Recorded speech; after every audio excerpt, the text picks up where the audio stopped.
এই মোটরসাইকেলগুলো কোথায় যাচ্ছে? কোনো মিছিল বা মিটিং এ না, এরা যাচ্ছে সূর্য উদয় দেখার জন্য এবং আমরাও যাচ্ছি টোটোতে করে সূর্য উদয় দেখার জন্য।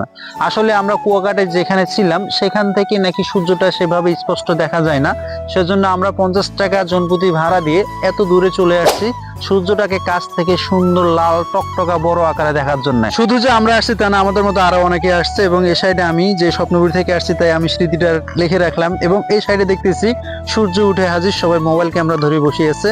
কিন্তু এসে দেখলাম যে আকারে সূর্য আমাদের দেখার মনোভাব ছিল, ইচ্ছা ছিল, আর কিঞ্চিত পরিমাণ আমরা দেখতে পাই। আকাশের আবহাওয়াটা অনেক খারাপ ছিল, তাই যাই হোক আমাদের আশায় ঘুরে বালি। তাতে কি হয়েছে, কুয়াকাটার আরো 9 দুগুণে 18টি দেখার মতো স্থান রয়েছে। তাছাড়া কুয়াকাটা যে নামকরণ করা হয় সেই কুয়াটি আমরা দেখানোর চেষ্টা করবো ভিডিও শেষে, তবে লং ভিডিও হয়ে যাচ্ছে। যাই হোক, এই কাঁকড়াগুলো দেখতে পাচ্ছেন না, ছোট ছোট খালগুলোতে পিচ্ছি কাঁকড়াগুলো থাকে, অনেক খাল রয়েছে, অনেক কাঁকড়াগুলো আছে, আমিও ধরে দেখেছিলাম।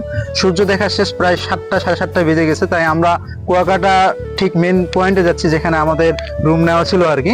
আর এই সাইডে যাওয়ার পথে দেখতেছি গাছগুলো মরা, কিন্তু গাছগুলো দাঁড়িয়ে আছে, দিয়ে মনে হচ্ছে যে সাগর পাড়ে আছি এরকম একটা ফিল হলো। আর এই সাইডে অনেকে কিন্তু শামুক ঝিনুক কুড়াচ্ছে, শামুকগুলো দেখে নেওয়ার ইচ্ছা হলো, নিচ্ছি না কারণ আমরা সারাদিন এখানে আছি। এই সাইডে ঘোড়া রাইড যাচ্ছিল 250 টাকা, এত টাকা দিয়ে ঘোড়া রাইড করা আমাদের সম্ভব না।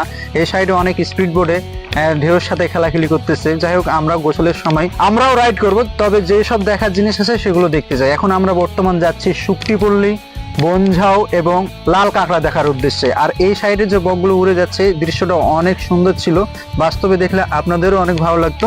আমরা প্রথমে দেখতে যাচ্ছি লাল কাঁকড়া, আর এই জায়গায় লাল কাঁকড়া বলে অনেক থাকে এবং এই খালগুলো দেখতে পাচ্ছেন, এই খালগুলোতে নাকি লাল কাঁকড়াগুলো থাকে।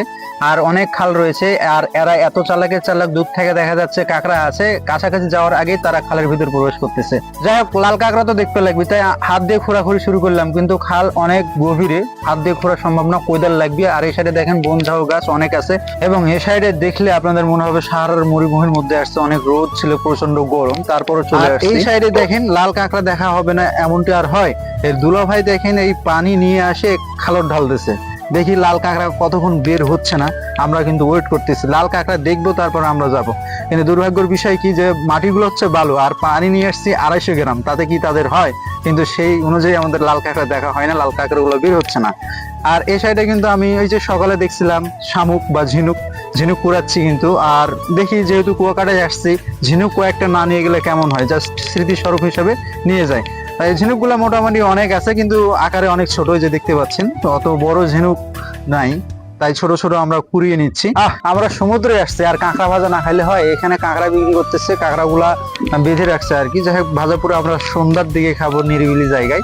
সকালের দিকে দেখলাম পানি অনেক নিচে ছিল, কিন্তু দুপুরের পর দেখতেছি জোয়ার উপরে চলে আসছে, আর ঢেউগুলো